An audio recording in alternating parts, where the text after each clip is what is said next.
It don't even sound. I want to put her on blast because she was telling me, she was saying to me that what I was asking for was crazy, and they wasn't spending money like that. I'm talking about you got footage, you got clothing, you got. I was doing footage. I had pictures, all the stuff that I had. You could figure out a way to pay a brother, stuff like that. And then I was telling her about some prices that I've already received, and I had the invoices to show it. And then she was calling me like I was lying. I was like, yo, who do you think you talking to? You know what I'm saying? And she was talking about, there's no way nobody paid. Nobody what? I say, first of all you people come with these documentaries and stuff, the first thing you tell me, y'all tell these people out here that y'all don't pay, and y'all pay. If you can make a picture look like $10,000, $15,000, you know what I'm saying? You can sit here and tell me that you're gonna pay me for my time sitting right down here with y'all. You understand? So then, one thing led to another, and I was like, yo, all right, well then, F you, I spoke to 50, and then she said 50, and this is exact words that came out her mouth. 50 does not determine what. It started with a sentence that wasn't supposed to go public. A quiet claim from a man who's been around long enough to know where the bodies are buried and which stories never make it to the screen. According to Gene Deal, what you saw in the Diddy documentary wasn't the full story. It was the clean version. The safe version. And the parts that didn't make the cut? Those are the ones that could have changed everything. If you thought you'd seen it all, think again. This is celebrity press, where secrets explode before your eyes. The internet couldn't believe it, and you won't either. Because the moment Gene Deal started talking, fans started asking why 50 Cent suddenly went quiet on certain details. Why some scenes felt rushed. Why others never appeared at all. Names like Diddy and 50 Cent don't exist in a vacuum. Every move comes with pressure, politics, and people who don't want certain truths replayed on a global screen. So let me ask you something. If you were in this position, same betrayal, same pressure, same threats behind the scenes, what would you do? One comment summed it up perfectly. Bro said too much and somebody panicked. So let's break it all down. Slowly. Carefully. Because trust me, it gets uglier. Before the documentaries, before the headlines, before the reaction videos and think pieces flooded timelines, there was a version of this story that lived strictly behind closed doors. No cameras. No edits. No damage control. Just conversations that weren't meant to be replayed, and memories that certain people hoped would stay buried forever. Gene Deal has never been the polished, PR-friendly voice in hip-hop history. He's always been the guy who speaks like the cameras are off, like the lawyers aren't listening, like consequences are someone else's problem. And that's exactly why, when he started hinting that something major was missing from the Diddy documentary, people leaned in instead of scrolling past. According to Gene, the documentary didn't lie. It just didn't tell everything. And in the world of celebrity storytelling, what you leave out can be louder than what you show. The tension, Gene claims, didn't start during filming. It started long before cameras ever rolled. Quiet conversations. Side comments. Questions that were asked once, then never again. He suggests there were topics that immediately made people uncomfortable. Stories that shifted the mood in the room the moment they came up.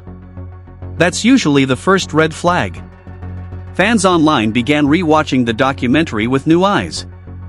Scenes that felt abrupt. Transitions that jumped too fast. Moments where Gene himself appeared to stop mid-thought, as if something had been trimmed around his words. One viral comment read, "That edit was doing gymnastics." Behind the scenes, according to online speculation, there were disagreements about tone. About how raw things should really get. About which chapters of the past were necessary and which were suddenly labeled irrelevant.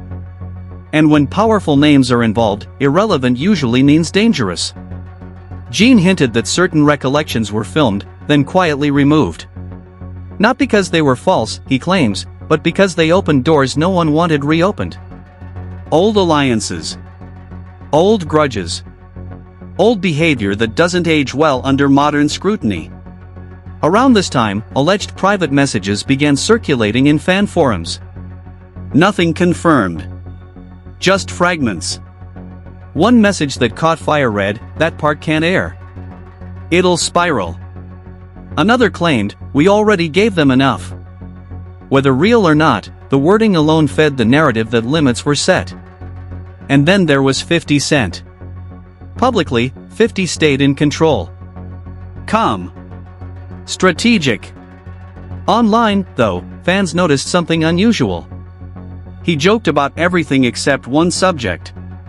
When asked directly about what was cut from the documentary, his responses were vague. Deflective. A sharp contrast to his usual blunt style. As one tweet put it, 50 don't dodge unless there's heat.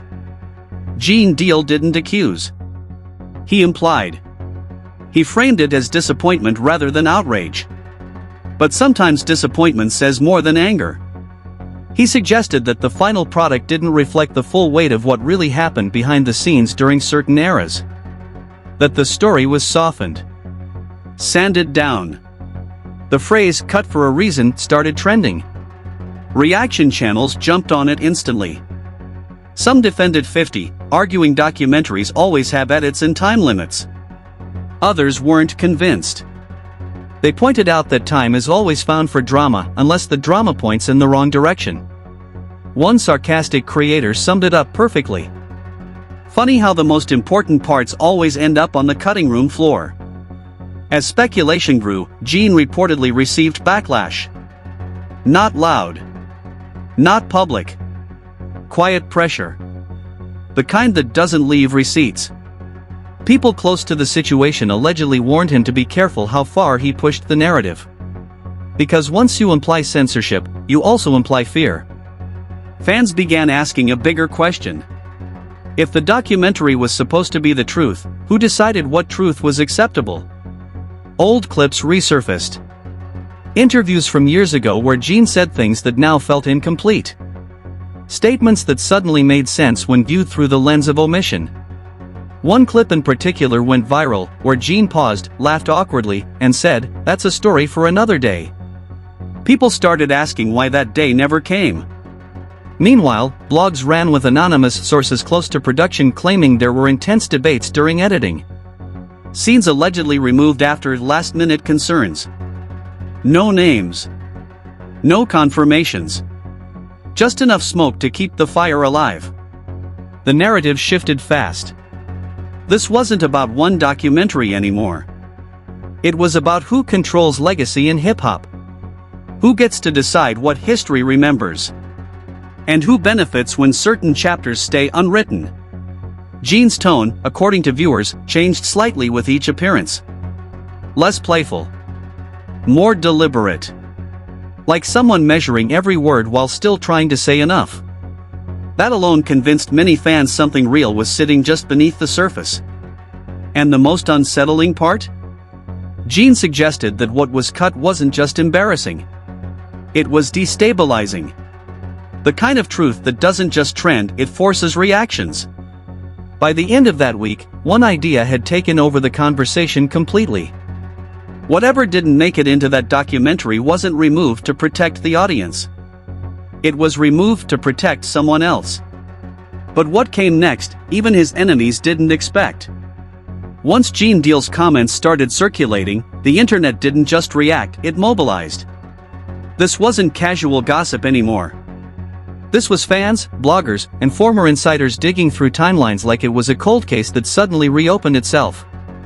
Clips were slowed down. Edits were analyzed frame by frame. People weren't asking what was shown anymore. They were asking what was missing. According to online speculation, the first thing people noticed was how carefully the documentary danced around certain years. Entire eras felt compressed. Stories that usually came with raw emotion were summarized in seconds. One creator pointed out that moments which should have carried weight were reduced to transitions, almost like someone was rushing past a landmine. Then came the alleged messages. Screenshots started floating around claiming to show conversations between unnamed producers and contributors. Nothing verified. Nothing officially confirmed. But the wording alone was enough to fuel suspicion. One message read, "That part opens too many doors." Another said, "We already pushed it far enough." Whether real or not, those phrases hit a nerve because they matched the energy viewers felt while watching. Gene Deal didn't say the documentary was fake. He didn't say it was propaganda. He said it was incomplete. And in hip-hop, incompleteness is dangerous because it allows myths to survive while truths get buried. Reaction channels took sides instantly. Some defended 50 Cent, pointing out that documentaries aren't confession booths. They're products. They're edited. They're strategic. Others weren't buying it. They argued that when you brand something as the real story, cutting key moments becomes misleading by default. And then the conversation took a darker turn. A former associate, speaking anonymously on a blog, claimed there were discussions about removing content that could shift public perception permanently. That phrase alone set timelines on fire. Because permanent shifts don't come from petty drama. They come from patterns. From behavior that doesn't survive modern scrutiny. Sarcasm flooded the discourse. Because nothing screams artistic vision like a last-minute edit, one tweet read. Another said, "Crazy how the truth always runs out of screen time." Meanwhile, 50 Cent's silence became louder than any denial. Fans noticed he continued posting, joking, trolling, just not about Gene's claims. No direct response. No dismissal. No clapback. For someone known to address everything head-on, the absence felt intentional. That's when speculation about pressure started gaining traction. People began asking whether certain scenes were removed to avoid legal complications, or to avoid reigniting old conflicts that powerful people preferred to keep dormant. The idea that money, influence, or reputation could shape what truth looks like on screen didn't sound far-fetched to anyone paying attention. Gene Deal added fuel by hinting that the cut content wasn't just stories, it was context. Connections. Sequences of events that made other events make sense. Without them, the narrative felt safer. Cleaner. Less threatening. Then came the alleged leaked audio rumor. A supposed unreleased clip where Gene reportedly went deeper into an incident that never made the final cut. The clip never surfaced. But the rumor alone exploded. Fans asked why it vanished so quickly. Why no one ever uploaded it? Why accounts claiming to have it suddenly went private? That's when another name started creeping into the conversation. Not shouted. Not highlighted. Just mentioned quietly in threads, then deleted. Someone who had appeared around the same time period the documentary rushed past. Someone with influence, access, and a reputation for controlling narratives behind the scenes. No confirmations. Just enough repetition to make people uncomfortable. Blogs began writing cautiously worded pieces. Another figure may have influenced final edits, one headline read. Another asked, who benefits most from what was left out? No accusations. Just implications. The fan reaction split again. Some felt Gene was exposing a long-standing problem in celebrity storytelling. Others accused him of stirring controversy for relevance. But even critics admitted one thing. The edits felt intentional. As one viral comment put it, you don't accidentally remove the same kind of story over and over. The tension peaked when a supposed production insider posted a single sentence before deleting their account. There were scenes we were told not to revisit. That was it. No explanation. No follow-up. But it was enough. Suddenly, this wasn't about Gene versus 50. It was about control. About who decides which version of history survives. About how documentaries can become shields instead of spotlights. And just when people thought the conversation couldn't get heavier, a new rumor dropped that the cut content wasn't destroyed. It was archived. Stored away. Locked behind agreements. Waiting for a moment when releasing it would cause maximum disruption. But just when we thought it was over, another name came up. The moment that second name entered the discussion, the tone shifted completely. This wasn't playful speculation anymore. This was discomfort. The kind that makes people delete posts instead of doubling down. The kind that makes creators suddenly add disclaimers where there were none before. According to online theories, this person wasn't a background figure. They were someone who had been around for years. Someone who understood optics, damage control, and timing better than anyone else in the room.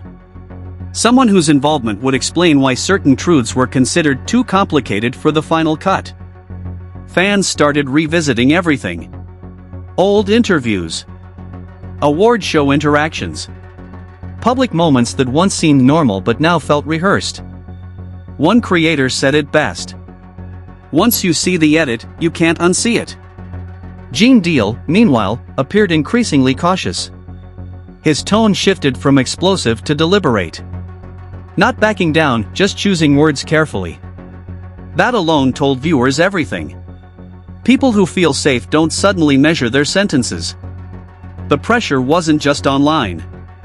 According to speculation, industry insiders began distancing themselves quietly.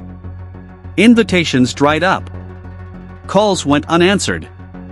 Support turned neutral. Neutral turned silent. Silence turned suspicious. And then came the claim that changed how many people viewed Gene entirely. An anonymous post alleged that Gene had been warned, not threatened, warned. That continuing to push the narrative would have consequences. Not legal. Not violent. Reputational. Professional. The kind that ends careers quietly. Whether true or exaggerated, the idea resonated because it matched the pattern people were watching in real time. The internet began asking a different question. Not what was cut, but why now? Why Gene? Why speak up after the documentary dropped? Some believed it was frustration. Others believed it was timing, that once the story was out, silence became complicity. The most chilling theory suggested Gene wasn't trying to expose anyone. He was trying to correct the record before it became permanent. Because once a documentary cements a narrative, it becomes history. And history is hard to undo. As speculation grew, sympathy crept into the conversation. People wondered if Gene was wrestling with regret. With the idea that staying quiet earlier helped build a version of events that protected the wrong people. Reaction videos slowed down. Less jokes. More analysis. Creators started saying things like, "This feels unfinished." And unfinished stories make people uneasy. Then, without warning, Gene went quiet. No new interviews. No follow-ups. No clarifications. Just silence. That silence spoke volumes. Some saw it as confirmation that pressure worked. Others believed something bigger was coming. The kind of reveal that doesn't drop casually, it detonates. One final rumor pushed the story into its most unsettling phase. That unreleased footage wasn't just controversial. It was destabilizing. That showing it would force people to answer questions they've avoided for decades. That it would change how certain figures are remembered permanently. And that once released, there would be no editing the narrative back into safety. As one comment put it, you can survive rumors. You can't survive receipts. Whether that footage ever sees the light of day remains unknown. But the impact of its absence is already clear. The story feels incomplete. And incomplete stories haunt people more than endings ever could.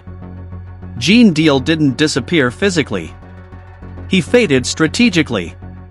Stepping back just enough to let the questions echo without answers. And the secrets didn't fade with him. They lingered. Untouched. Unreleased. Waiting. Right now, this story is sitting in a place that should make everyone uncomfortable. Not because everything you've heard is proven fact, but because too many pieces don't add up. When someone says parts of the story were cut, archived, or quietly pushed aside, the real question isn't what was removed, it's who needed it gone. Think about it. Documentaries are supposed to shine light, not shape shadows. And yet here we are, talking more about what we didn't see than what we did. That alone tells you this situation isn't finished, it's paused. So now it's on you. If you were in Gene Deal's position, knowing certain details never made it to the screen, knowing history might be rewritten in real time, would you stay quiet? Or would you speak up, even if it meant pressure, backlash, or people suddenly distancing themselves? Drop your thoughts in the comments right now. Do you think the cuts were just creative decisions, or strategic protection? Do you believe unreleased footage really exists? And if it does, should it ever be made public? Read through the comments. Challenge each other. Compare timelines. Because discussion is the one thing that keeps stories like this from being quietly buried. And make no mistake, this isn't over. When stories end this abruptly, it usually means something bigger is being held back. Sources go quiet. People measure their words. And silence becomes louder than denial. So hit that subscribe button and turn on notifications, because if that archived footage ever surfaces, even a fragment, it won't just reopen the conversation. It will flip the entire narrative upside down. Stay locked in. Stay questioning. Because the truth doesn't always disappear. Sometimes, it's just waiting for the right moment to be heard.